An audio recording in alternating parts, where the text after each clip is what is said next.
let people know we're going to be early? We're live. We're live now. Give everybody a few minutes to get situated. I don't like this new Facebook. Oh, yeah, mine updated.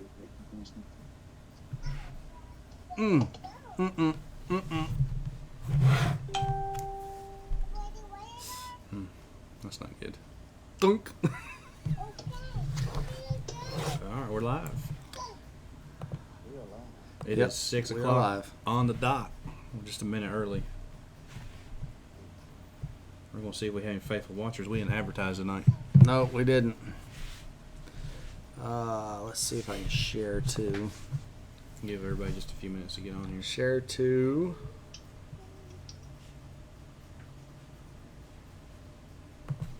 Carolina Delete Series. Is that a group or a page? I think it's a... Carolina Delete Series. I don't know. I'll probably get kicked out of the Zoom page now. No. There we go. Here's one to share it to.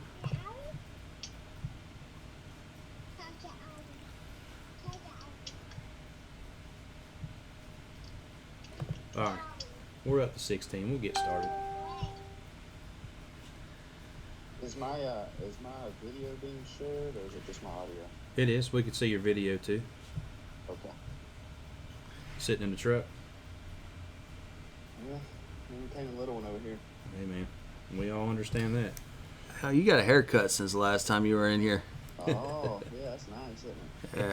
It's Okay. much more manageable, guys. All right, so 6:01. Thanks for tuning in tonight. We'll get some more as we go.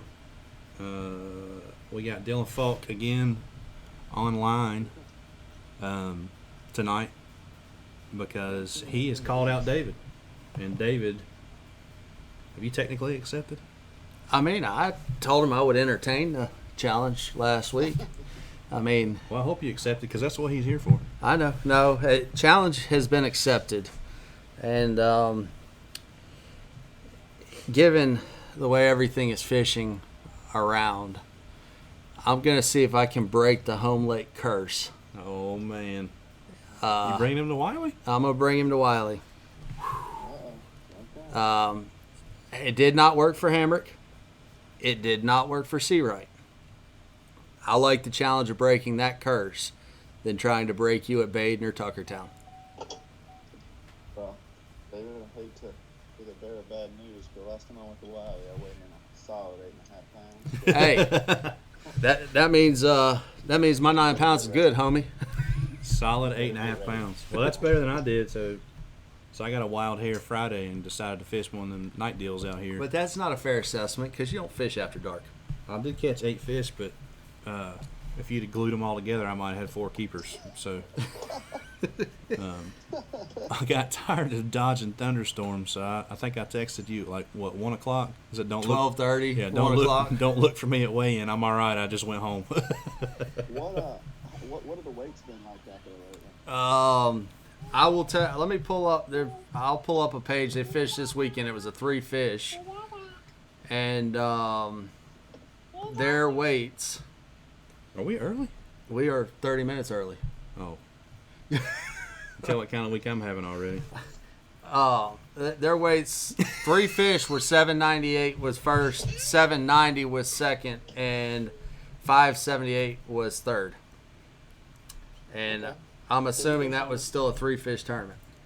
Yeah, Shane just asked me why we were live now and not normal. Why didn't you say something? I did. I asked the question. I said we go on at 6:30, and I thought you got it. My bad. Be on at 6:30. You said Yeah. 6. I was like, no. Man, nobody checked me on any of that stuff. I'm sorry, guys. I mean, we can hang up and come back at 6:30. you are the tech guy. I mean, I'll leave that up Is to anybody you. watching? Yeah, we got 52 viewers right now. Might as well keep rolling with it. We're here. We're pot committed now. Yeah, I guess so. The hands all in. Taylor Hamrick said, in his words, he had another pan in the fire, is what he called it. Yeah, pan in the fire. That's it. Those were his exact words. What does that mean? I think he meant to say iron in the fire. Like something else to do, more important.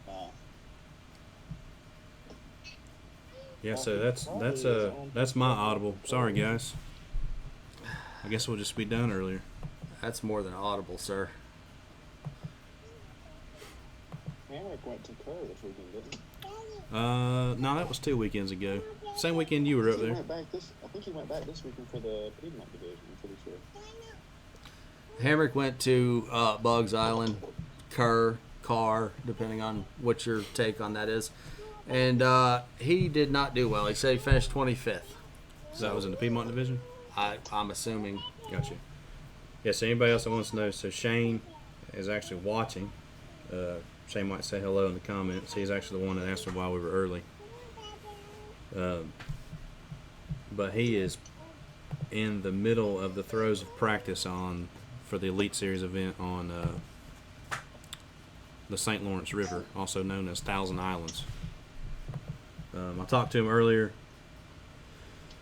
The wind's been blowing really hard, and it's made Lake Ontario pretty much inaccessible right now because it's turned it into an ocean.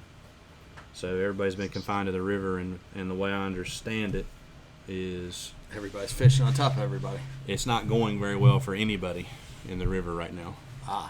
So I think the wind's supposed to lay down a little bit tomorrow, what Shane was saying, so hopefully they'll be able to get out on the lake a little bit and expand because Canada is completely off limits to them. And has anybody seen any forecasts for the tournament days, how the wind's going to be blowing? I hadn't looked. That's right, Shane. Can't leave us alone. We can't do it without you. But Shane was saying that it's not the U.S. Coast Guard. I don't know what it would be in Canada. Whatever they are patrolling the border. The Aqua Mounties? I don't know what they are. I don't know. But they are patrolling the border for anybody that actually crosses it. So there is no fishing in Canada going on right now, which to my understanding is where a lot of the good stuff in the river actually is. Well, COVID spread by fishing. There, it has always been the Canada side predominantly dominates. How old's your little girl, Dylan? How old is she? Yep. How is she? She's 2, and she's been worn out from hanging out on the beach all day, so she's a bit grumpy. I understand that. I got a 2-year-old. Where? So I got 2 more. 2 more. Yeah, I got one up there that's in the bed because she's only a few months old, and then I have a 9-year-old who's most likely out there still tanning. Gotcha. She's 9 going on, or 10 going on about 14, I understand that. So you guys are at the, what'd you say, Oak Island, chasing redfish? Yeah. Yeah. Are they biting? We just got down. I don't know yet. Just got down last night. Got down last night, okay. Been hanging out with the family, so hopefully we can get out there before it's I think they got me a tea time in the morning now. You go hit the links. Did you know he was a golfer? Sounds like a dual challenge. So you can fish once and play golf? Yeah. Shane and I can ride in the other cart. Shane's on my team. Shane's on my team. We can get a golf challenge going. Well, I'm there for one shot. I'm not much of a scorer, but Pretty good off the tees. yeah. We could play 2 minutes captain's choice. That could be interesting. That'd be a good time. I'm all for it. You just... Uh-oh. Getting paged. Anyway.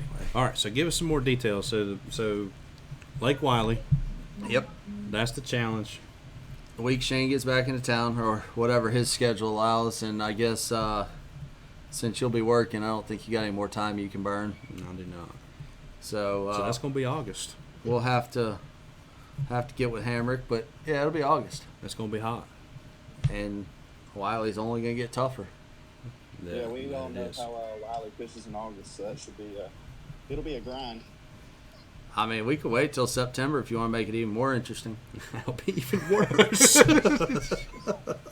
No, let's not do that. Yeah, I don't know. I think we should put the challenges on hold until the wintertime altogether, really and truly. Till the wintertime? Yeah. Now we're talking my game, huh? Shane said they ride seahorses. The Monties do. I Aquamounties. would like to think that by the time winter gets here, there's going to be somebody else holding the belt, you know? Uh-oh. There might be somebody holding it by September. Yeah, maybe. Yeah. I think you've had it in your possession long enough. Here we go. Hell. That's not trash talk. It's just it's just time for it to. Law of the averages. I have been blessed thus far, and I am going. I'm going up against a pretty strong curse. The two previous challengers got their choice of home lake advantage, and did not set so well for them. So we'll see what happens here. You know, the home lake curse it's tough to get over. It is. Seems how I've only cashed like 2 checks all year on Wiley. Well, I'm just saying there's so much history on your home lake that you can blatantly miss a pattern Oh yeah, and start running your holes when the pattern's screaming at you, that's true. and you home lake can curse follow is it. a real thing. That is true. It is very real. Kind of hoping that the water continues to drop a little bit, and make it a little bit more interesting. Well, they aren't running it, that's for sure. Well, I can assure you, I'm gonna run somewhere up in that river. I don't know where yet, Well, but I know enough to know that I really have struggled on the lake this time of year in the past. So, gotta mix it up. I will give you this. The river can be beneficial. That's why I want to get this over with faster before that river really does turn on. But there's a time of year where the Wiley River becomes really good. Oh yeah. Yeah. Huh. Especially now that the lake is full of spotted bass. Yep. Right. Spots of they've kind of taken over some good largemouth areas that well, again, back to fishing history. Well, they've been living in the river for a long time up there. So. I know, and they're bigger up there. Yeah, they do. They are definitely bigger up there. Well, we say that. Big ones get weighed in the wintertime on the lower end of the lake too, but for some reason they only show up in the wintertime. I could take you to where they're at, but I had to figure out how to catch them. Ned rig. Just ask Shane. And those 3-fish tournaments, is anybody weighing in spots in those, or is that all I didn't see who. I did not fish Saturday. I fished Friday night. I worked at the house all weekend, so I do not know. But knowing the top 2 guys, those were both largemouth, and they probably came from the bottom end of the lake. So that's they got a Saturday trail here. No, that was just the Extreme Lakes Challenge. The guys that challenged okay. us at Watery and got defeated. They had a 3-fish tournament on Wiley on Saturday. Draw a lake. It was off limits. They drew it Wednesday night. It was off limits Thursday and Friday. And they went and fished Saturday. What did it take? Do you know? Do you know what it took? I didn't see it. I just told you. Been down this road. Oh. I'm all messed up, man. Sorry. 6:30. 798 first. Second was 790, and third was 578. Gotcha. And I'm going to try to, well, I can't verify very easily. I'm about positive that was 3 fish. I would think so. It was at Watery when we fished it. Yeah. Oh, well, I say that. They're still fishing 5-fish tournaments up in the Raleigh area. See what it's taking up there to win right now? 33 and change on Jordan. That's where y'all should go. Somebody just weighed in 33? Yeah, 33 pounds on Jordan. Brandon Gray and I forget who he was fishing with had 33.20. I want to say it was on Jordan, 5 fish. Oh my gosh. They could have won one of Wiley tournaments with 2 fish. Yeah. Yeah. That's unreal. That lake's got them, doesn't it? That one and Falls. There was another tournament on Falls that took in the high 20s. That's not surprising. Was Falk the one where that guy weighed in almost 50 pounds? No, that was Sharon Harris. But that place has changed a lot because they killed all the grass after that. They killed all the grass, and it's been Beat to overrun by death. people. They Which killed all the grass in Sharon Harris. That's the way I understand it. I've never been on the lake.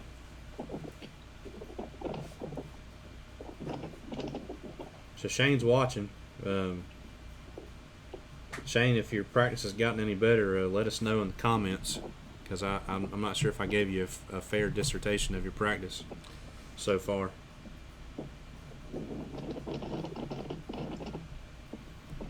Or Shane, if you want to call in, you can call my cell phone. We'll throw you on here.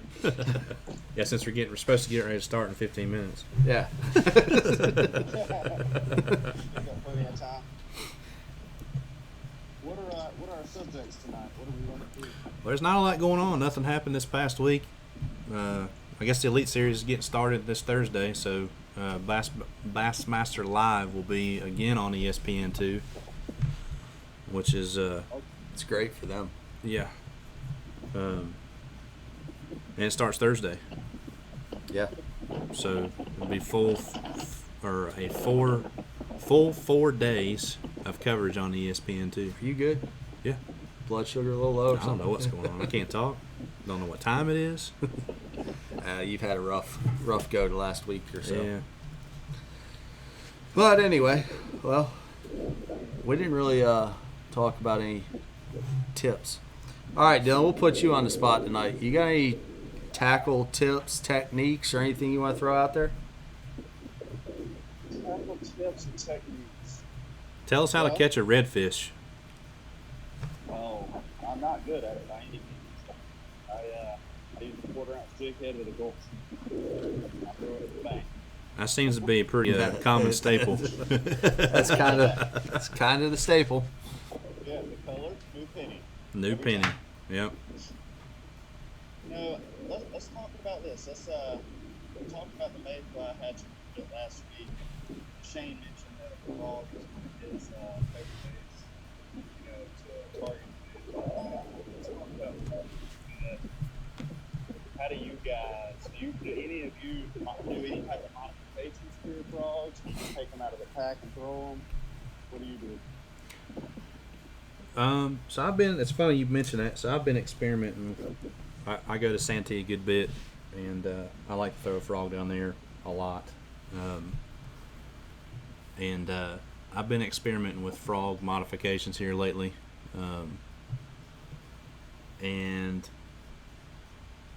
So out of the package, I think we may have been over this before, but so I like to tie, Shane showed me this, I like to tie the hooks together where they come out of the frog's belly. And I like to bend them up just a hair. I don't know if bending them up helps or not, but that's just something subconsciously that I feel gets you a better hookup ratio. And that tying the hooks together seems to not let them, like spread out when you really bear down on a fish that's got your frog. Because most of the times, what's that? I said, you tie them together with braid. What are you doing? Braid. I've used wire.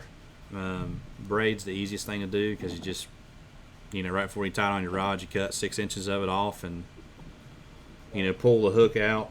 Just take the body and push it up on the hook and just wrap it around, and then just tie you some overhand knots till it's tight.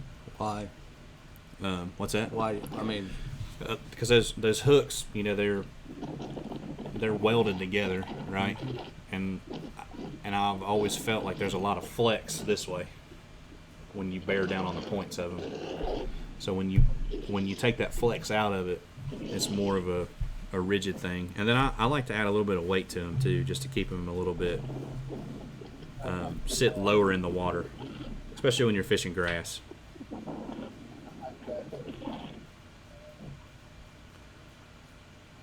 I have a hard time hearing you, Dylan. I said, how is it you add your weight? What is it you're doing there? Well, if I use wire on the hooks, I don't add very much, but I've done everything from shove weights up in the belly to BBs to beads to you name it. So just you use bells yet? I've not used bells. I have seen guys on Guntersville do that though. I've been down there a couple times for the ABA National Championship was down there, a long time ago. It was in November, right when the frog bite's supposed to get good. I saw more modifications to frogs that I mean, it was nuts. One of the guys I fished with, he'd taken a spro frog and pulled the legs out of it and actually put the blades from a beetle spin sticking out of the legs. He bought beetle spins and took the little, whatever those arms are off of them, snapped them together and put them in the legs. I believe Tackle actually makes one like that now. With the blades sticking out of him. Yeah. Yeah, he caught some on it. I saw guys glue like swim bait paddle, like boot tails to them. Right. I mean, Teckle's got that sprinkler frog or whatever they call it now. Yeah. But this was years ago before any of that stuff even existed. It was right when Dean Rojas basically made the frog, I guess, a mainstay. Really, the only modification I ever make is I would say I use a popping frog 90% of the time. The only time I don't use a popping frog really is like in a matted situation. But the only modification I really make is I end up just cutting one tail down shorter than the other, so Yeah. walking a little bit better. Yeah, it does help it walk. I do trim the legs. I mean, not a ton. I've seen guys literally leave like a half an inch. But I will trim one shorter to help it walk. Zoom, what we know for soft plastics, actually, they have a frog now. They do. It's big. I forget what it's called, but they actually have a third appendage out of the center of it.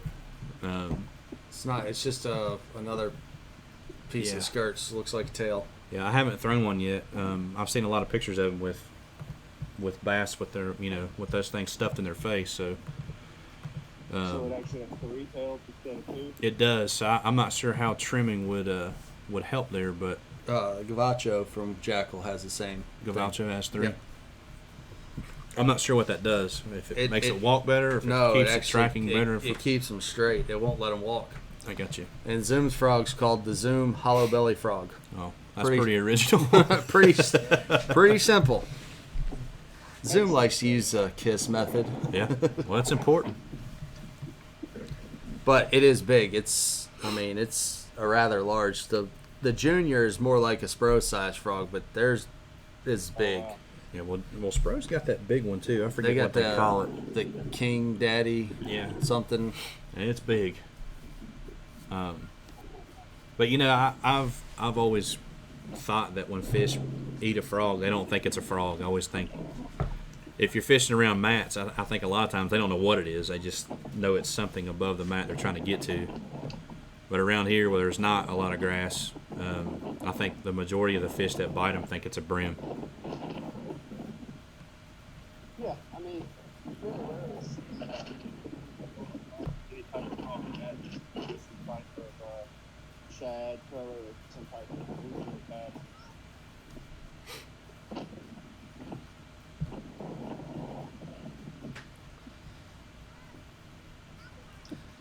We got a question on here. Are you guys using the Tokyo rig on beavers?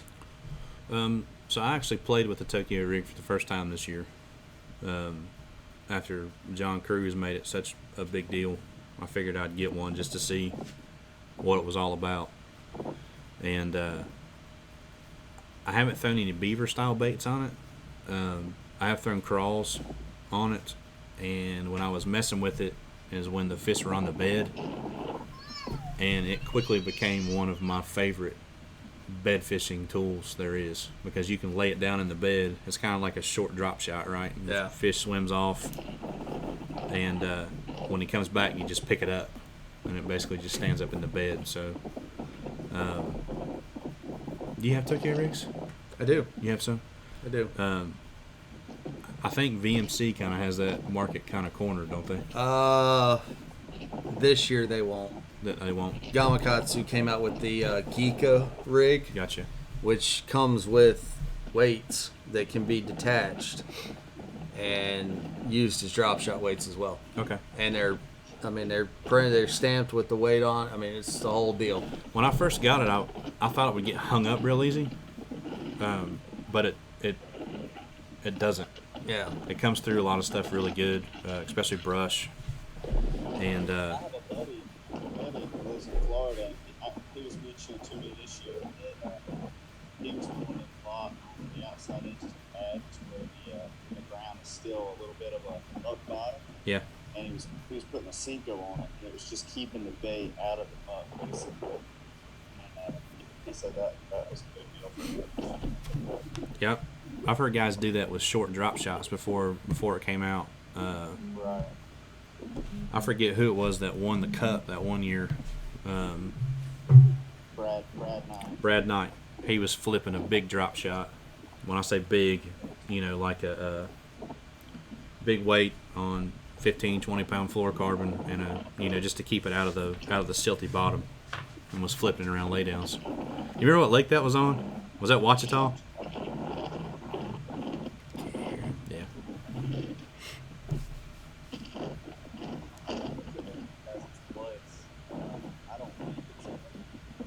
I don't really consider it a bait. I can't hear what you're saying. No. Dylan, we can't hear you, man. The wind's blowing real bad. I'm not sure if you can hold your microphone closer to your mouth. Or... Is this better? Yeah. I was just saying, I don't really think of it as a bait that I'm going to always have tied on, but it's one of those deals you should probably always have it in your boat. It's a little bit of a specialty tool, but I think it'll always have a place. Sure. Well, you guys are safe with me. Don't ever have to worry about me with it. I took it out and messed with it, and it's in a box in my garage somewhere. Don't like it? No, it's not. Doesn't fit my style of fishing, personally. Yeah, I've seen a lot of guys throw it actually deep, David. Yeah, I mean, I don't know. I don't vary so much. So far, football jig, monster worm, giant, nasty, shaky head. Yeah. If I'm with fish deep, that's what I'm gonna do. I've actually seen guys take a hollow belly swim bait and fish it that way too, along the bottom. On a Tokyo rig? Yep. I mean, Yeah, they take like a 1 ounce tungsten weight, or they take 2 half ounces because they put them butt to butt, yeah. and they throw it there, they hit the bottom, and I've seen them burn it and stop it, and burn it and stop it because it basically picks your. Early in the year, that may be but without divulging any information, there's other things you can Sure. use that will rival that probably. Right. Well, I'm just saying, while we're talking about the Tokyo rig, Yeah. it's very versatile. It's one of those things that I believe people are starting to think out of the box on a little bit, and you're starting to see more and more.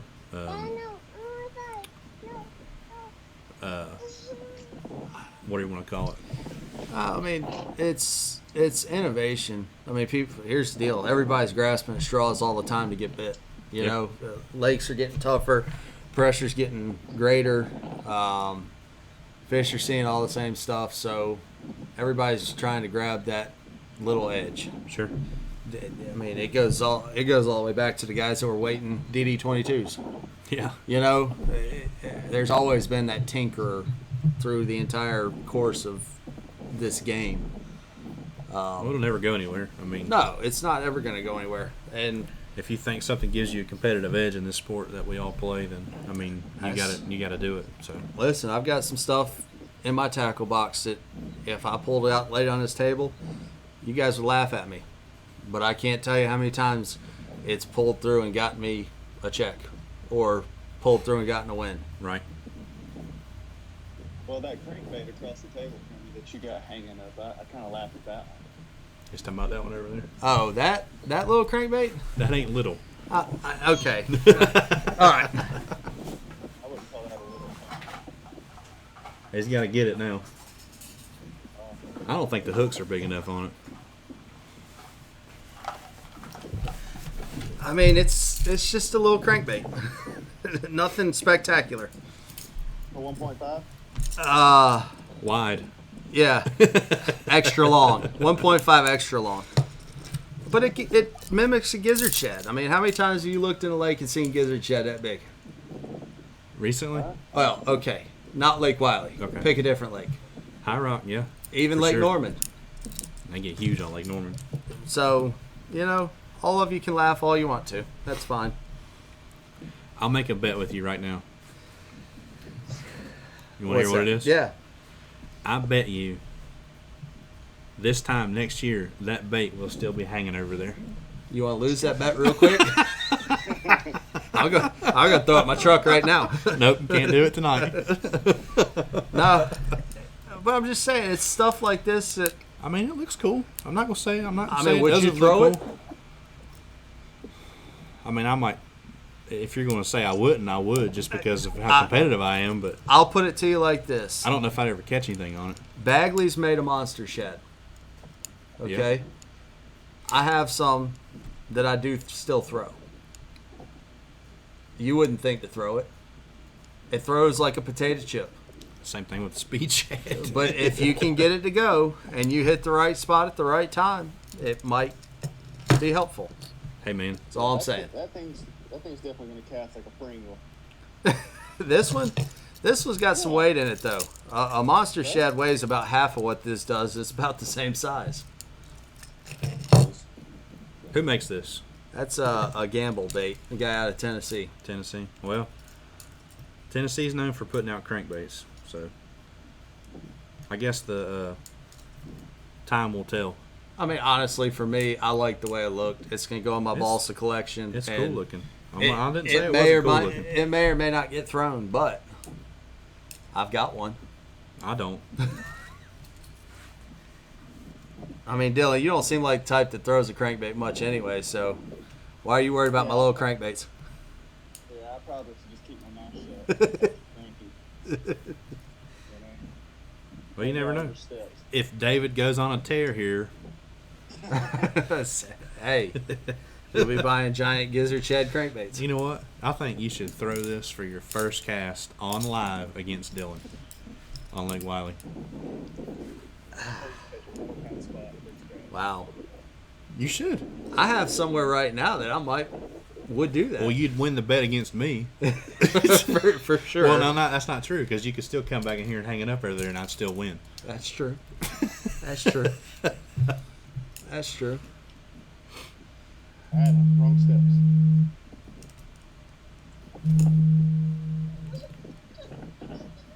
What else does Mr. Gamble make? Does he make small crankbaits? He's got all kinds of different crankbaits. I got you. And he's out of Tennessee? Yes. Does he have some normal size crankbaits? Yes. I don't know him. I'm not familiar with his name. I mean, here's the deal with Tennessee. You can go to flea markets up there and everybody makes a balsa crankbait. Yeah, you're right about that. I mean, there's a crankbait show in Tennessee every year that, I mean, if you really just want to go see some cool stuff, you just need to go see it. There's a lot of cool stuff up there. Yeah. For everybody that's joining, It's a trade show just for crankbaits? It's not. It's more of. It's kind of like the Raleigh Expo, or what is the one they do in Virginia? I don't know. I don't know what that one's called. Is that one in Richmond? Yeah, it's kind of like a flea market for tackle stores. You know, a place for people to go get rid of stuff for discounts, what everybody shoots for. That wouldn't be good for my wallet. Well, that's why I tend to stay away from them. Yeah, I got more crankbaits than I know what to do with. Yeah, well, And I throw like 5. I might have two more than you. Yeah, you probably do. You can't even see my crankbait boxes because there's so much rust on them that they're just brown. Well, and you know what? Wiley is it's not quite the crankbait lake it used to be. It still has some glimmers of hope every now and again. But like you and I were discussing before we went live, fish will be there and then they'll be gone. Yeah. Or they'll reposition and there's nothing you can do about it. Yes. Hey, so for everybody that's joining at 6:30, apologies. We've been on here for 30 minutes. That's my fault. Yeah. I don't know what happened to me, but I decided to start at 6 o'clock tonight because I thought that's what time we go live. We've only been doing this for, I think this is our 19th episode, for about 4.5 months, and I just decided, what the heck? Do I Go need 6 to o'clock? Do I need to take you in for drug testing, sir? You might need to. So, if anybody's joining on our normal time, I appreciate it. But that's my fault. Well, to recap, Dylan and I will be going to Wiley when Shane gets back into town. We talked about frogs, and I did not comment because I picked one up out of the pack, cut the legs off, and I fired out there. Dave didn't comment because they don't sink. They don't sink, and they don't have lips, and not really much you can do with them. And they're not as fast as a buzzbait, so. I would venture to say that I probably have probably 40 or 50 frogs. Did you say 40 or 50? Yeah. That's pretty good selection. Yep. I do. So here's a tip for you: if you like frogs, they have a tendency for the legs to melt if you leave them out in the sun, or if you put one in there that's wet. So if you take any kind of line conditioner, like Real Snot we've talked about, or just the original old Jimmy Houston Blakemore line magic, Real Magic, and if you spray your legs with that, it will actually keep them from rotting. I heard baby powder helps too. Does it? Yeah. Yeah. I had a guy tell me just yesterday that he puts baby powder in his frog boxes. I don't have that problem because the frog box I've got like 6 frogs and about 166 horny toads in it. And they're all melted together. No, I throw a buzzbait. I throw a buzz frog a lot. We've seen. Yeah, obviously. But Wiley might be a little different story. You don't know. Go at daylight, you might catch a 4-pounder out there in 6 inches of water. You just go back to the ramp if you do. I mean, I will fish both deep and shallow probably. I will, in our challenge, no lie, I can guarantee I'll be throwing a frog. I'm sure you will. He didn't say which river he was going up. He just said the river. I'm not guaranteeing I'll catch a fish, but I'm guaranteeing I'll throw a frog. Well, you never know. We might see each other. We might. But I bet you're not throwing a frog. I probably won't be throwing a frog. You're not going up the river. You don't know what I'm going to do. Yeah, I do. You don't. Well, again, a 5-minute limit gives me some freedom to go do other things, right? Yeah. I'll tell you what. Since you say you're going to go up the river, why don't you put in it up there at South Point or Wilkinson? Why would I drive an hour and a half from my house when I can drive 30 minutes from my house? Well, I'm just saying. It's a shorter run in the boat. Did I just hear you say you're going to have a limit in 5 minutes? I didn't say. I'm just. You pull up on a deep spot and it's a possibility. I did not say I could have a limit in 5 minutes. No, Wiley's not fishing that good right now. Bring your Ned rig. But we got to discuss the off limits though, Dylan. Oh yeah, there is off limits. At what point in time do you want the lake to go off limits? Because I do fish Friday nighters. I would like to get one in this Friday night, but it's Well, wait up a to minute. you. So let's look at. So I wish Shane was here. I can assure you, without a doubt, that I'm not going to ride He's not going to practice. Okay. before we have our challenge. So let's just say the week of. The week of. Okay. So Monday. this coming Monday. No, I don't think you are fishing next week. No. Shane's gone for 2 weeks. Shane's so Shane's at St. Lawrence this week, and then he goes to Champlain. The week after. I think so. Shane, I know you're on here. So it has Write to be the comments. week after. Well, I mean, that's fine. Like I said, we had said off limits. I've got a Friday nighter that I may or may not fish this week, but I want to make sure before I go, I don't have to sign the belt over without even fishing. No, we won't do that. You can go fish your Friday nighters. There you go.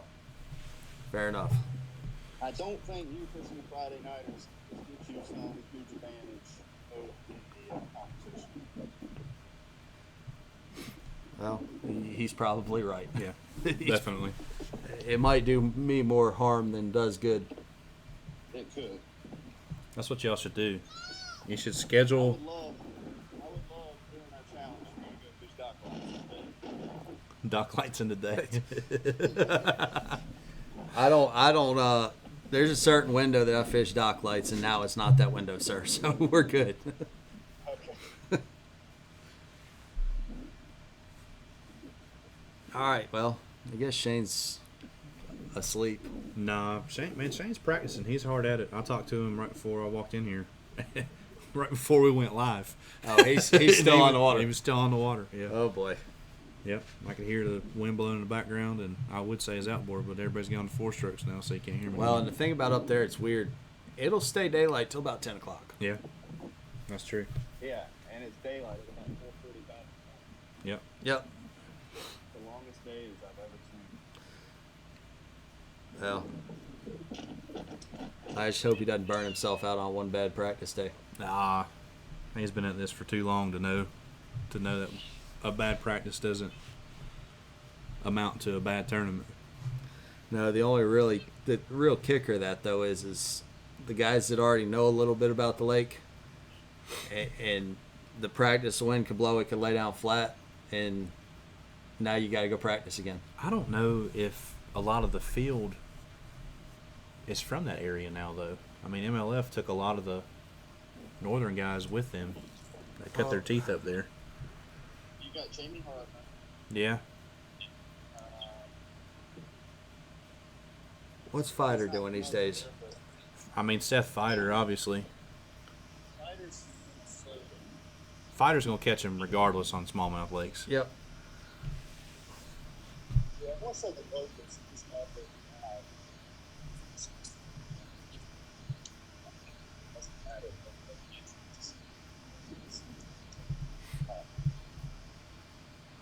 Hey, your audio's getting bad again, Dylan. I was just saying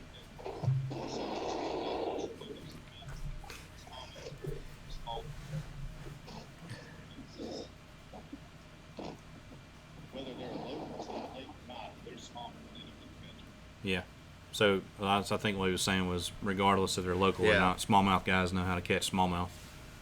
And it is a different breed than a largemouth. That's what I call smallmouth. That's right. If we weren't live, I'd slap you. I would slap you. Just dropping knowledge. Hey, man, you said kiss earlier. I mean, I'm just keeping it simple. Yeah, you are. You are stupid. Oh boy. Well, Yeah, but, so smallmouth, dude. I mean, they are to your point. They are a completely different breed. They're open water predators, where bass or largemouth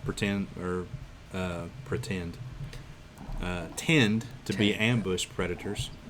Largemouth are very lazy. And, they're opportunistic eaters. and smallmouth are full of energy. Just watch anybody hook one and watch how long it takes them to get them in. And on top of that, they move a ton. Yeah. I mean, they are here one day and, I mean, not even gone the next. I mean, they can literally be gone in a couple hours. And they school up a lot bigger, too, from what I know. I mean, you can have hundreds or thousands of them in a school where, largemouth. You used to have hundreds or thousands in Yeah, schools I on can't Wiley, say but it now it's because all the- white perch. The ledge lakes like Kentucky, well, not even Kentucky Lake anymore because of the carp, but like Pickwick, Gunnersville. the places that are known for those things. I mean, you'll find those mega schools of largemouth, but the And difference there's- between that is a lot of those smallmouth up there are, I mean, you're going to need 20 to load. 25 pounds. Yeah. I mean, 25 will win, but And you're not going to do that largemouth up there. no. Not even close.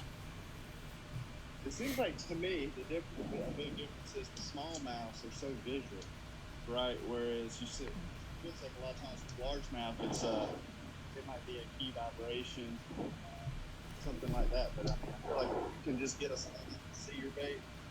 A lot of times they'll eat it. Yeah. That and they got ice over their head for A long a time long throughout time the year. of the year, and there's actually a season up there too. So they July 1st. they don't get beat on. You know, it's funny. So, I guess it's been 2 years now since I've been to St. Clair. But when I opened my mouth up there the first time, you know, I stuck out like a sore thumb when I was trying to buy my fishing license. Yes, sir. And they asked me what I was fishing for, and I told them smallmouth, and they said, "Well, you just keep every one you catch, because they hate them up there. Everybody's up there though. They fish to feed, catch walleye, unless they're musky fishing, walleye, perch. They hate smallmouth." It's a different mentality for sure.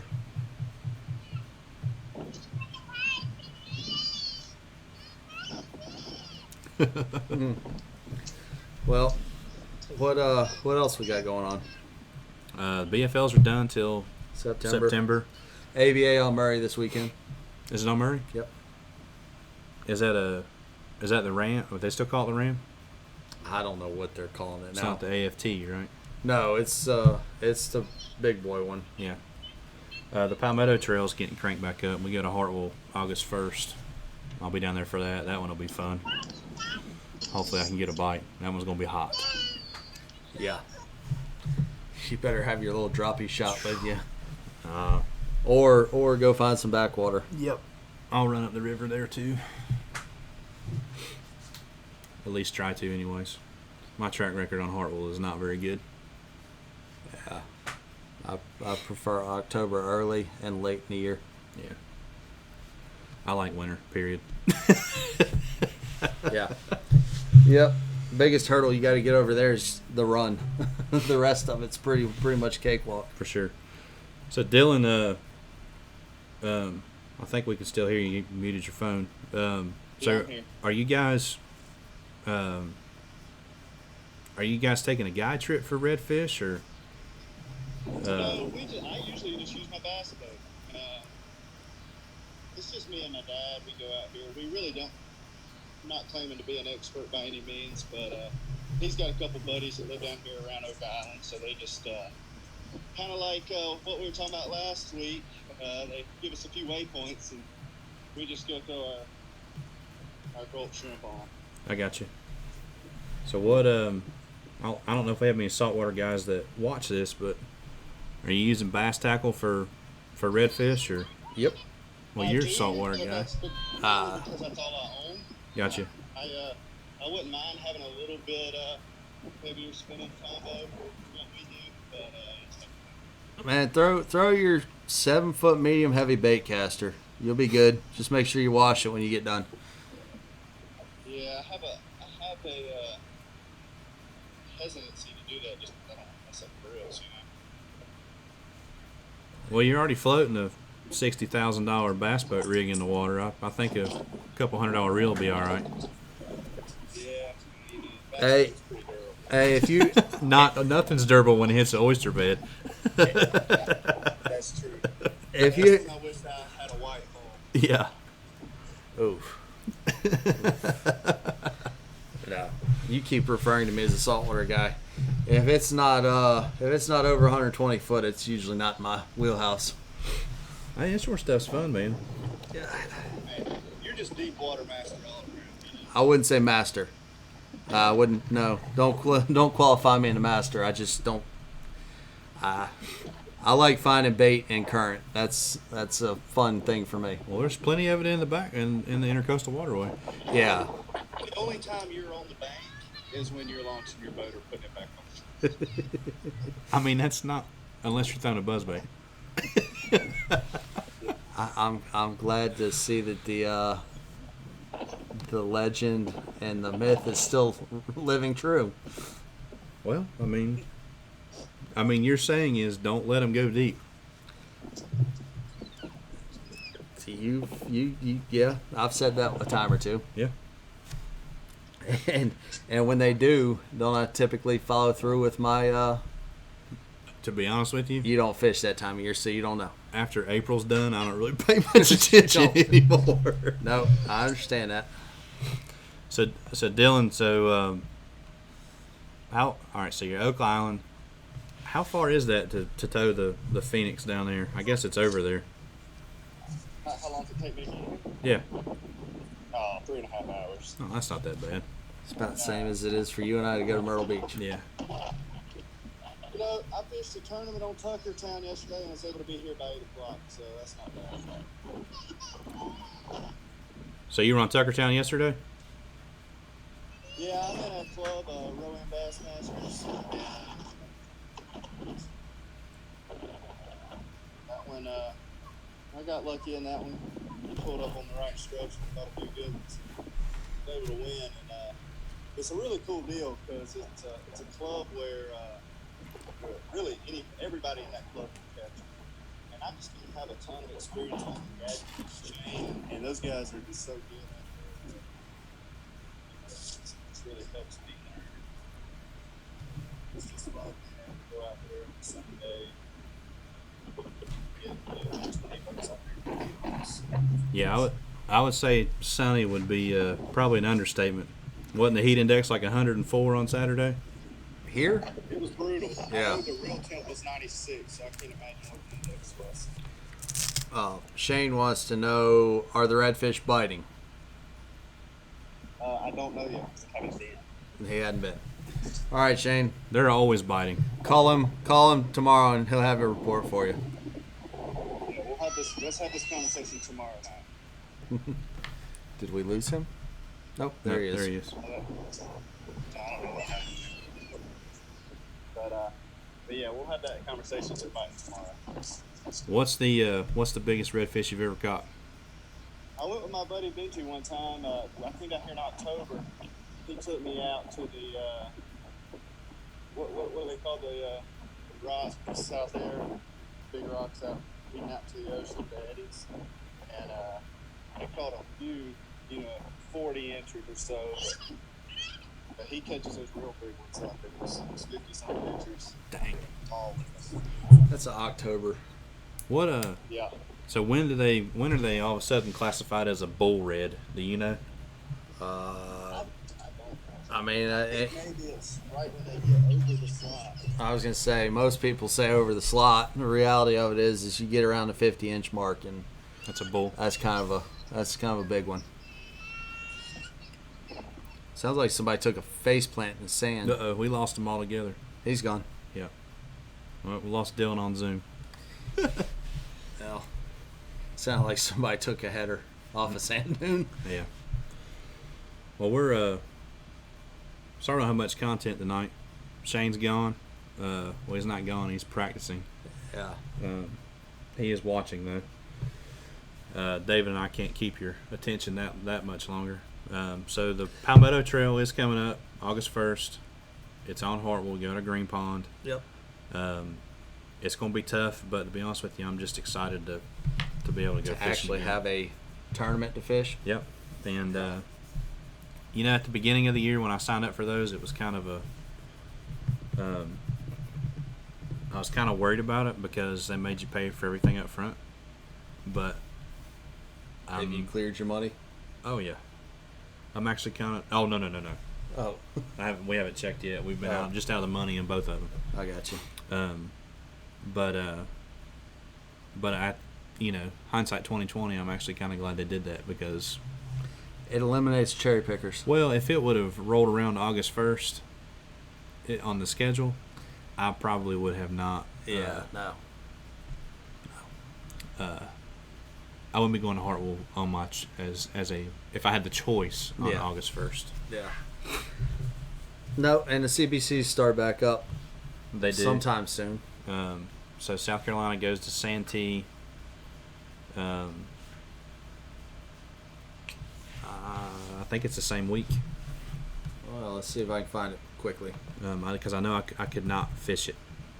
No, it's in September. Sorry, it's September 12th, because that's when the next Palmetto Boat Trail is. It's the 12th and the 13th, back-to-back days on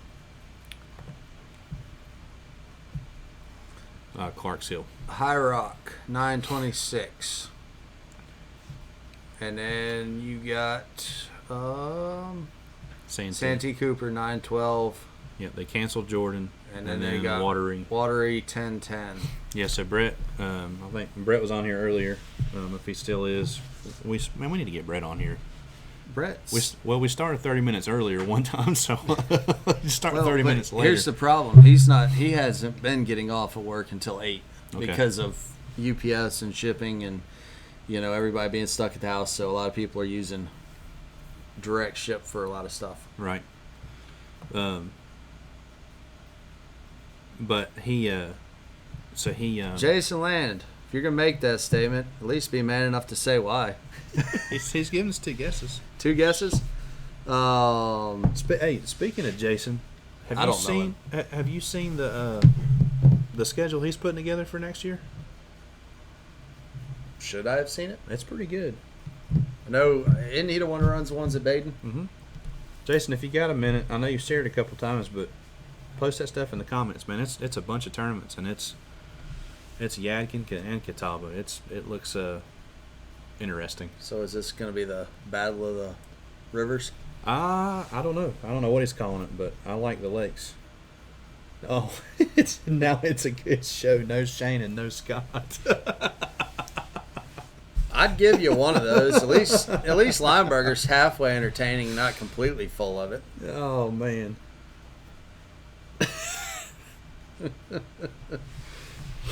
Wow. I don't even know what to say to that. But back to the CBC, so Brett dropped one of each. Yep. Because they just couldn't get him in. Yeah. Well, they could, but there's no. He opened it up that you don't have to qualify for the championship anymore. Fish so 2. you just got to fish 2. I'm just saying As before far as they were going to points-wise, take yeah. points. So that's cool. I mean, I won't be able to fish Santee because the Palmetto Trail is already. But is that paid cool for. though? It's really going to turn into a. I mean, we're back to a 250, 260 boat championship.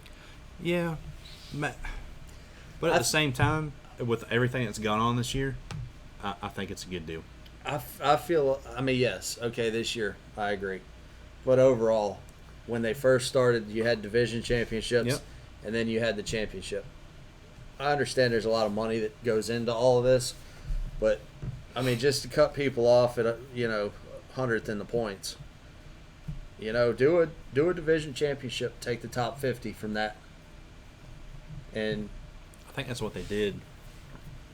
I know they did it one year. Reed and I basically lost the boat. That wasn't good. Jason sent us he sent a photo. a picture. Maybe it's on our page. But Jason, is that a done deal? I guess you got a flyer. It looks like it's a done deal. 116.21 Baden, 123.21 Norman, 213 Tuckertown. They go back and forth between 227 Wiley. Ooh. 213 Baden, 327 High Rock. I've never been to High Rock that early. I bet That's you it takes cold. Yeah, but if they bite, it'll take 30 pounds. 410 Hickory, That could be fun. 424 High Rock, 58 Norman. 2-day fish off combined lake. 1 day at Baden, 1 day at Norman in May 22nd, 23rd. So he's done before it gets hot. Yep. Are you allowed to cherry pick? That's all I want to know. I'm sure if you pay your, there's no membership. There's no. Yeah. Oh, it's texting me. Doesn't appear. It sounds like you can fish whatever. Hang on a second. There's got to be to make the final. You got to fish X amount. 15 minutes before blast off.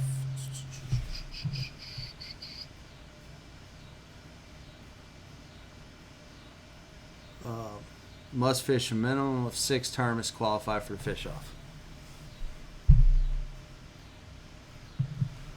Let's see if I can get Dylan back on here. Is he? No,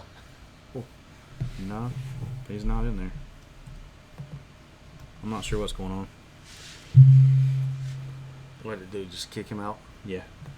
Well, we lost our free Zoom software, so Yes, 30 pound sack at High Rock. yeah, I believe that's what it will take. That's a cool trail. I look forward to it, especially since it's done before it gets super hot.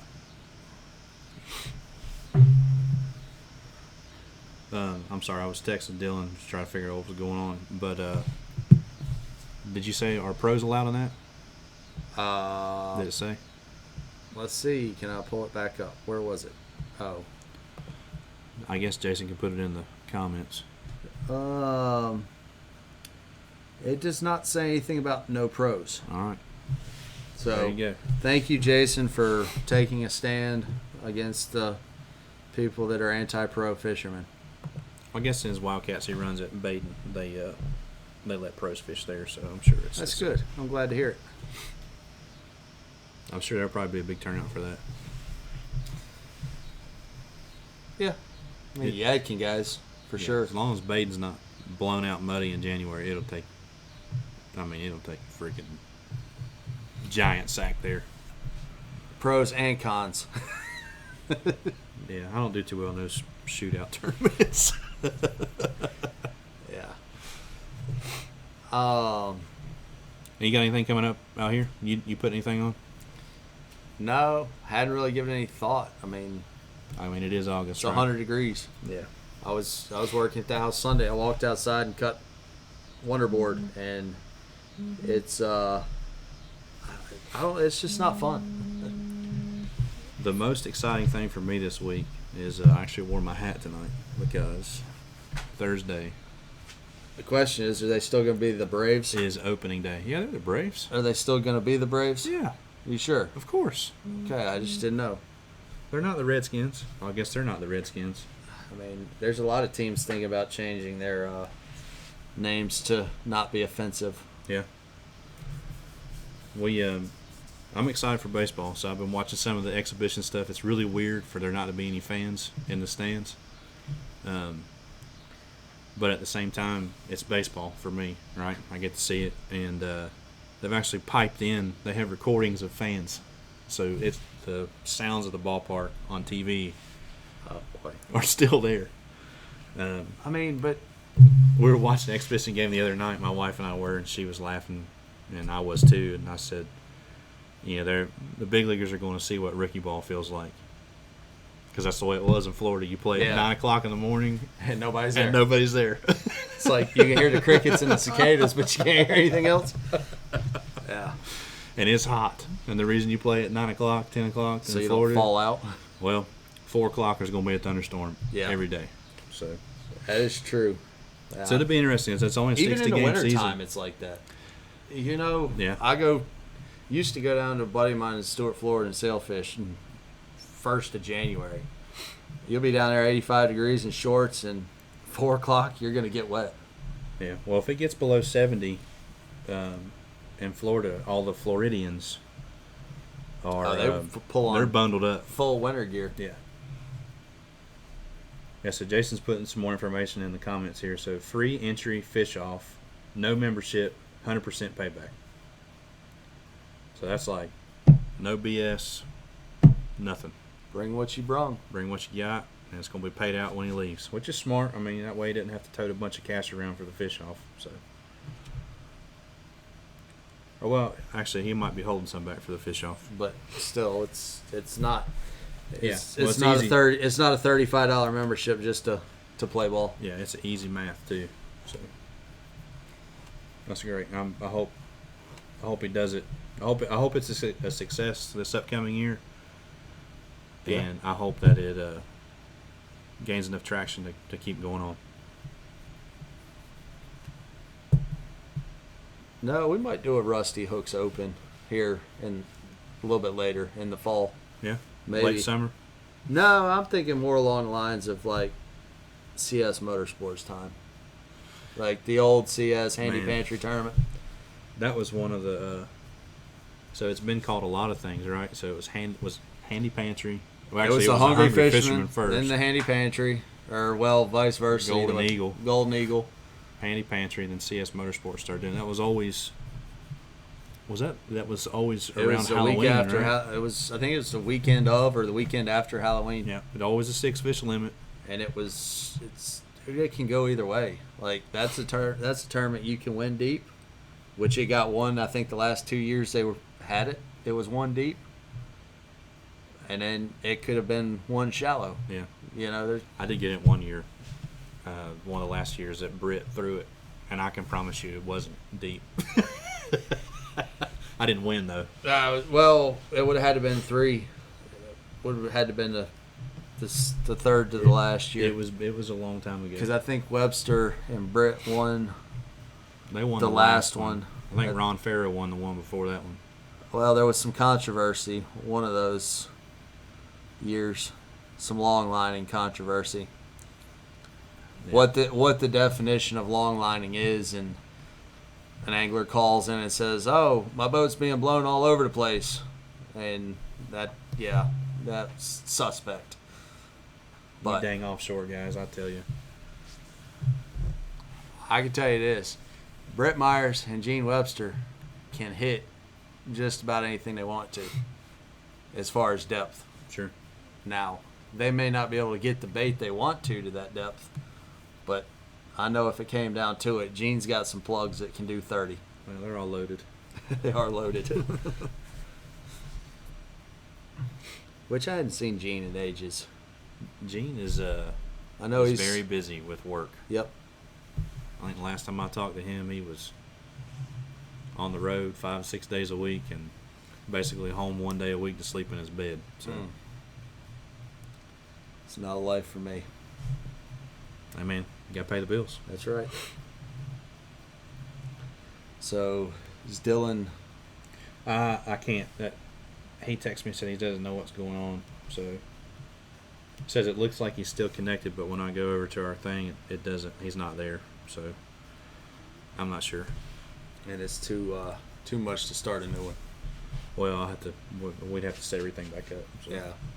Sorry, Dylan. We will converse before our little head-to-head 1v1. Yep. So we're battle. targeting. I guess that'll be. Hey, if you'd accept my friend request on Facebook, I could at least message you, since I don't have your number. So that would be the second week of August, right? Like the week of the 9th, I believe it is.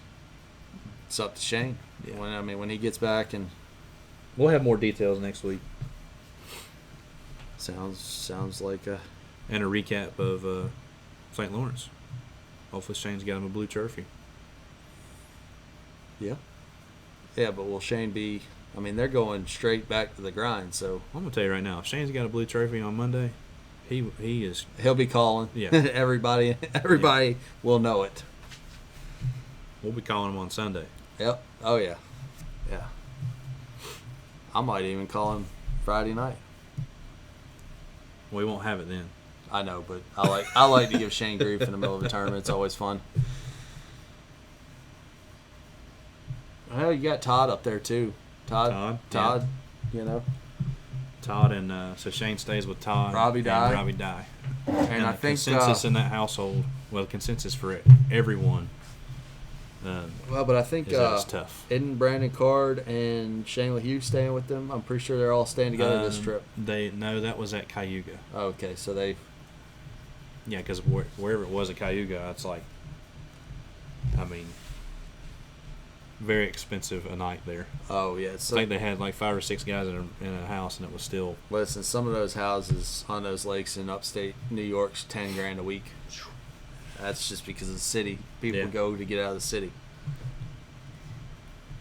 Yeah, so St. Lawrence, I think it's just those 3 guys.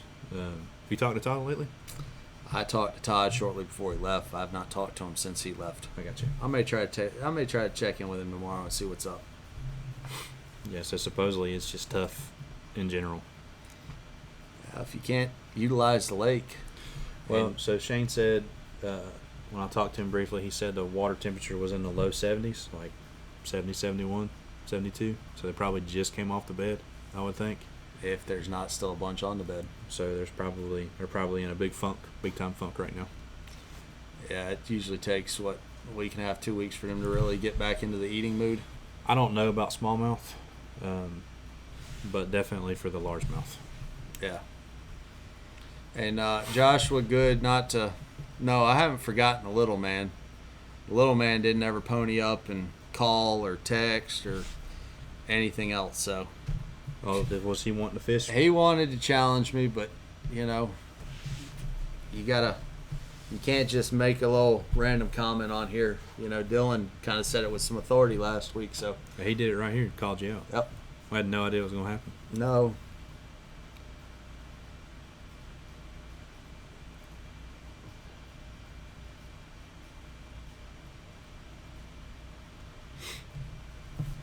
Anyway, Well, we've been on here for an hour and 10 minutes. So I guess we can wrap it up as we're running out of things to talk about tonight. yeah, unless Have you got anybody's... you got anything new in the store? We did get the Magnum Speed Cross, the Magnum, or the whatever, mid-sized brush hogs, and the So Magnum new Zoom U-tails. products. The new Zoom products are here. So, how about Marcos's stuff? I know it's been talked about a couple times, but Yeah, matter of fact, while we're live, I'll grab some. I got some in a box right here. Really cool new crankbait. For those of you guys that like crankbaits, sorry, Dylan. They're made out of marupa wood, which is grown in the Amazon rainforest. It's similar to balsa, but it's more, it's a lot stronger. so it actually grows in the water. Yes, Right. It's water wood. The English translation of marupa would be water wood. So is this like a Brazilian cypress tree? Similar. Okay. Similar. Let me see if I can't pull a couple out here. I've seen a couple of reviews on them already. I think Todd's done a couple. I know Shane's got a handful of them.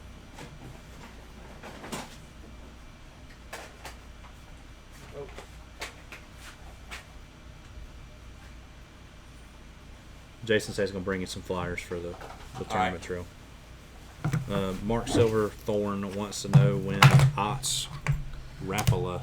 The day after never. No. Come on now. Rapala Rapala. You corrected me last week. Yeah, I did. You're right. There takes them some time to get stuff out. I've had an order in for a little over 2 months now, Okay. and I have not gotten any of it. So by the end of the year, think it'll be here by fall? Assuming that COVID-19 doesn't flare back up and everybody shuts back down, it's possible. Gotcha. But I'm not at liberty to make any promises. All right, Mark, just check back in as soon as David starts getting the shipments. I'm sure he can let you know. So there's several models. So Which I don't have all of them out here. I wasn't going to dig. Wasn't going to dig that deep. Well, that's the same model. So they've got a small flat-sided bait. And if I had the paper out, I could tell you the exact sizes. Similar to a hickey, baby pig, mutt. it's a very thin, flat-sided crankbait. It's not super thin, but it's thin enough. They've got a BDS2 deep, which is kind of a 6-foot stump knocker type bait. Comes through brush, stumps. It's got a coffin bill on it. Coffin lip, dives quick, deflects well. And then they have an E1. They also have an E2. It's just bigger, right? Which is, the E2's similar to a Bagley's B2, Brian B's B2. The Zoom E1, E2, they're all similar. So I can a little tell you little size different, but the action's pretty close to the same. And these things are heavy. I mean, they got some weight, Yeah. So they cast. but So that they're in a balsa frame, but they cast more like a plastic. Well, they're even heavier than plastic, and they're all silent. I mean they're very buoyant. And my casting, they hold up well to riprap. Yes, they do. Rip wrap and dock poles. Yeah. I've tested both of those theories, and yes, and maybe here in the weeks to come we'll have Marcus on here to talk about the baits a little bit more. But Sure. stop by Rusty Hooks. We have them here. If that's too far of a drive, Jason Wilson at Great Outdoors has some also. You take online orders? Will they call you? If you call, message on Facebook, we can take care of you on the online if you are not able to make it to the location. So feel free to get in touch with us. That's right. I saw the big box up there on the desk. Don't forget Jody. You just got restocked today. Yep, I did. I got loaded back down with Jody's catcher lures jigs, and so we should be good with that for a week or two anyway. There's stuff from iCast that's on order. Unfortunately, I think due to the way the year went, iCast for me personally, I'm not gonna say it was a flop, but there wasn't as much new product. I think a lot of companies were kind of thrown a curveball this year, and some people held on to their stuff to see what happens. There, guys, there was some stuff released. Big Bites, that flipping bait from Big Bites. You'll be able to find it here. It's a pretty cool little deal. Yeah, and they, I was told that a lot of companies were so far behind from being shut down that they were more focused on trying to catch back up as opposed to R&D. No, and to be completely honest, I mean, Strike King order took 8 weeks, I want to say, to get. Lou's order took 10 weeks to get. A lot of the major companies, there is a reason why you walk into Bass Pro Shops and can't find things. There is a reason why you walk into Academy and can't find things. So everything's behind. And a lot of people tried to. I don't know if they're holding their cash close to their belt or if they ordered and can't get it. I don't know the situation, but Brandon, you can attest to the fact we're pretty well stocked here right now. Yep. We've tried to do a decent job at keeping the important stuff. Yeah, as hot as it is, it's worm dragon season. So David has one of the. I'm looking at it right now. One of the biggest zoom walls I've ever seen. So. And on the other side to all of that, I am currently ordering for winter and spring. Okay. So I'm trying to stay ahead of the curve because if it's taking me this long to get it, yeah, I may have an extra amount of Megabass jerkbaits in a month, but come January when you need them and you can't get them, I'm hoping that I will have at least covered. Well, I'm a sucker for buying ones that I don't have the colors of. Oh, I got a couple that I picked up a couple. Just for me? No, I mean, I'm not going to say you're going to pay for them. I'll put it to you Well, like that.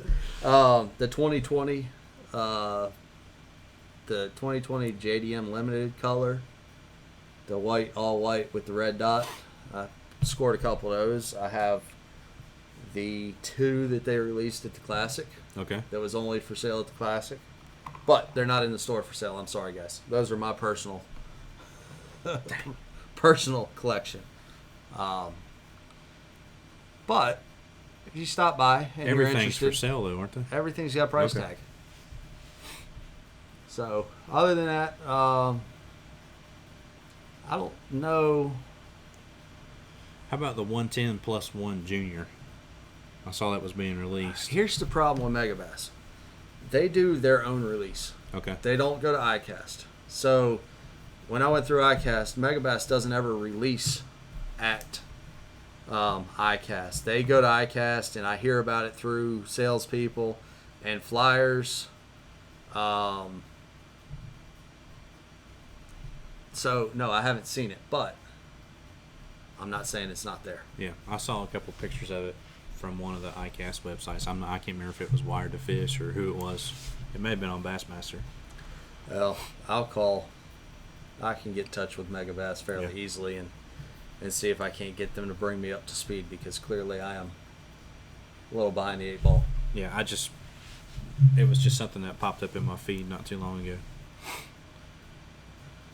Yeah, so Marcos is on here. If there's any questions about the Waterwood custom baits that we didn't cover, Marcos can probably answer your questions for you.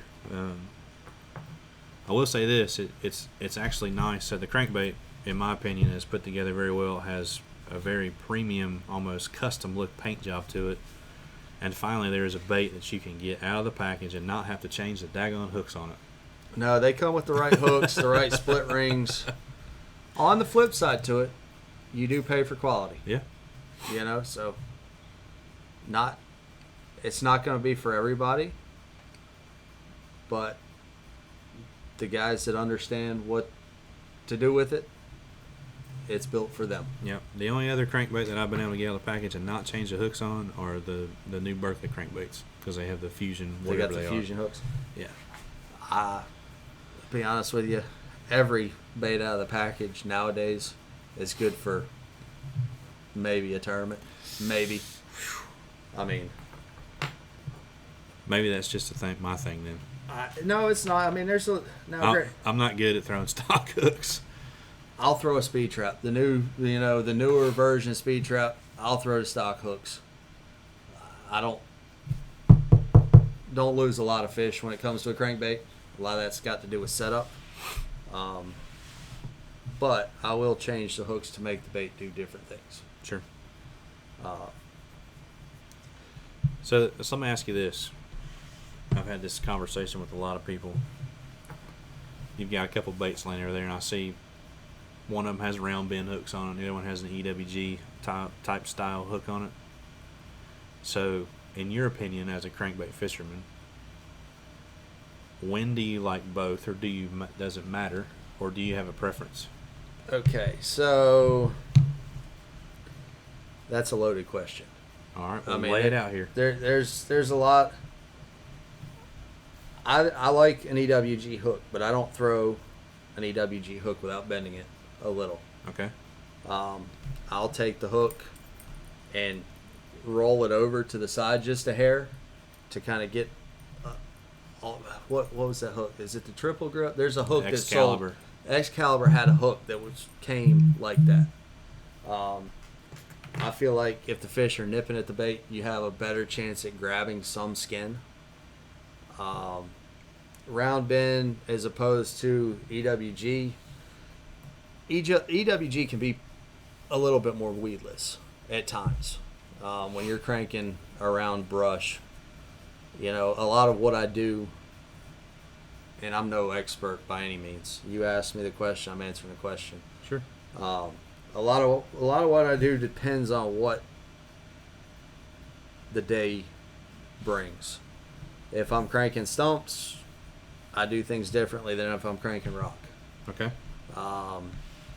And if I'm cranking shells, I do things differently than if I'm cranking all three of them. Okay. Depth has a lot to do with, if I want a speed trap to hit 8-9 foot, I put number 2 hooks on it. Right. I'm not going to go throw that number 2 hook speed trap around stumps. It's not going to happen. You'll never get it back Because the hooks grab the stumps before Gotcha. the bill will not deflect it far enough to keep the hooks from grabbing. So the oversized hooks is what you're saying. The oversized hooks, for shells is great. Yeah, you might pick up a couple extra shells, but you're covering a depth of water that most people are missing when they're throwing a speed trap. Gotcha. And as you well know at Wiley, as much paralleling there is on the riprap, sometimes they're underneath the boat and not on the bank. Right. Got a lot that has to do with water level. That too. I was just curious because, there's even a third hook style. I guess it's called a O'Shaughnessy, right? Is that how you say it? Yeah, but do they even have that in trebles? They do. So Gamakatsu makes it. That's those Aaron Martin's hooks. Yeah, okay. Um, But here's the problem I have with those hooks. Just flat honesty. The barb is not large enough. For a jerkbait, yeah, use it all day long. For a crankbait, number one, the hooks break. They're very brittle hooks. so me personally, Now they're sticky. they are very sharp. They're sticky. I like round bends. I could see that. And the reason that is because, and this is just a theory that I have, a lot of let me take that back. So I like round bends at a certain time of the year, okay? And it's the majority of the time of the year. And the reason is because... You mean just the time of the year that you like to fish? No. I like round bends when fish are pressured, okay? When fish are in negative moods, those types of things. And the reason is because a lot of times, especially with a jerkbait, you get fish that slap at it. Yeah. All right, and a crankbait, they slap at it. Mm-hmm. So I feel like with that little bit bigger gap in the hook, you have a better chance of spearing them in the top of the head or in the bottom of the jaw or something like that, especially when you're fishing for spotted bass. Well, and spotted bass bite a lot differently than largemouth. Now, if you're fishing off the bank, which I do every once in a while, believe it or not, I'm aware. And the first wave of fish come off of the bed and they are swallowing your crankbait, they're really getting it, I like to throw an EWG then, because the angle of the hook will penetrate better. It will. But Right. on the flip side of that, I don't throw. Okay, that's a complete not.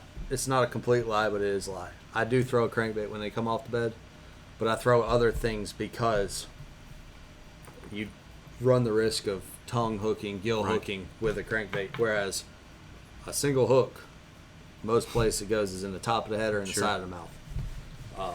Again, Friday night, you saw me. We were kind of fishing within eye shot of each other. I caught one that was almost 4 pounds on a flutter spoon. And guess where it was hooked? In the tongue. Top of the tongue. It's not something you can help, but That happens a lot on a flutter spoon. the fish lived. That's good. You know, I did a couple of things, and some G juice, some Mountain Dew, and ice water will help. I'm glad you said that. You just Curve. reminded me I still have a plastic bag of melted ice in my live well. I need to get out when I Yeah. get home. Yep. G juice and some ice and some Mountain Dew helps clotting when fish are bleeding real bad. And Anything with citric acid in it does. anything, yeah. You could pour Sundrop, Mountain Dew, Sprite. Sprite works. Anything with citric acid will. Some people say Kona Gold for Dylan's sponsor. Gold. I don't know. Never had it. Can't answer that. Some old CBD oil. Who knows? But that fish lived. You must at have least, had him. At least until weigh-in. I can't say that it lived past weigh-in Sure. because any fish you put through that much stress probably is going to end up dying. But it was alive at weigh-in. And same thing. A flutter spoon, I love fishing it. It's just very, very volatile to fish because that happens. Right. The way they eat it. Now, do you when you bring up a flutter spoon, when you're fishing your flutter spoon, do you put a stinger hook on the front of it or anything, or do you just throw it straight out of the package? Depends on the size and depends on how I'm fishing it and how the fish are eating it. All right. Well, so when would you put A stinger hook on? Okay, on Lake Wiley, yes, I do throw the 8-inch Magnum flutter spoon some. Okay. And that hook does, that bait does require a stinger hook because the treble hook on it's like, Tiny. no, it's giant. Okay, so when you put a stinger hook on it, do you put it at the top of the bait? I put it at the top. Okay. But I actually go into my old saltwater stuff and I've got Right. stinger, Snailed stinger hooks? yep, from fish and butterfly jigs Okay. when they first came out. And it's basically a piece of Dacron with a number 1/0 J hook. Yep. And a lot of times those fish are hitting the spoon in the middle. Right. And so you catch a lot more of them on the top hook than you do. Well, that's a good thing. I'd prefer, if I could figure out a way to catch fish on a J hook on a spoon consistently, I probably would start throwing a J hook on a spoon. Yeah. Well, there's some spoons out there that have that now. There are, and you do see it a lot in the saltwater world. Yeah. Well, it's for whatever reason, I never really quite understood this, but it's a lot harder to throw a single hook than it is a treble hook, even if it's buried. It is leverage. Yeah. You got leverage. You got, a shank on a J hook. You get extra distance to get that spoon away from there. So why not just? The leverage on a treble hook bait is always the split ring, right? So Yeah. why not? Double or triple up your split rings. Yeah. You might be onto something. Or I don't cut know. them completely off and tie them on there with braid. All right. Project for the week. No, I honestly cannot answer that. You'd have to use 100-pound braid or better, though, I would think. It's all right. You sell it here. No, I don't have. I You don't got have 85. No, 65 is the most. 65? Yeah. I mean, what do you throw 85-pound braid on? Nothing. I mean, it's not like we're cutting reeds or, punching. Maybe I should start. Pull down dock pilings with it. No, because then you'll be like me, tearing up people's sprinkler systems, everything Oh, gosh. else. Or getting yelled at for muddying up somebody's water. That's it, yeah. No, that's kind of my take on a crankbait. I know it's not an in-depth. I mean, line size has a lot to do with it as well. You can take that bait and throw it on 12-pound test, and it runs different than this bait on 20-pound test. Right. Well, not only that, fluorocarbon versus mono and all that stuff. I've I've noticed, and what's kind of peculiar to me, I've noticed a lot of guys actually throwing it on braid with a fluorocarbon leader all of a sudden. Who? I've seen a lot on TV, which I guess you can't necessarily say everything about TV, but they aren't deep diving crankbaits either. But I just thought it was interesting. There's too many options to fail. Okay. I just like straight fluorocarbon. I mean, I'm with you. I actually throw K9, and it's the best for throwing a crankbait, period. Hands down. It's acts like copolymer, sinks like a fluorocarbon, and it's super strong. But the braid to fluorocarbon, okay, you got your leader knot that can fail. Yeah, I don't like it at all. I'm just saying I've seen it here recently. To each his own. Yep. So, All right, well, we're gonna wrap this up tonight. 7:30. Thanks for tuning in. Sorry we lost Dylan midway through. We'll have a rundown next week of the Elite Series. Hopefully Shane can hoist that blue trophy. And we will see you guys next week. Rusty Hooks Lives, where our hooks may be rusty, but our points are always sharp. Thanks, guys. See you next week.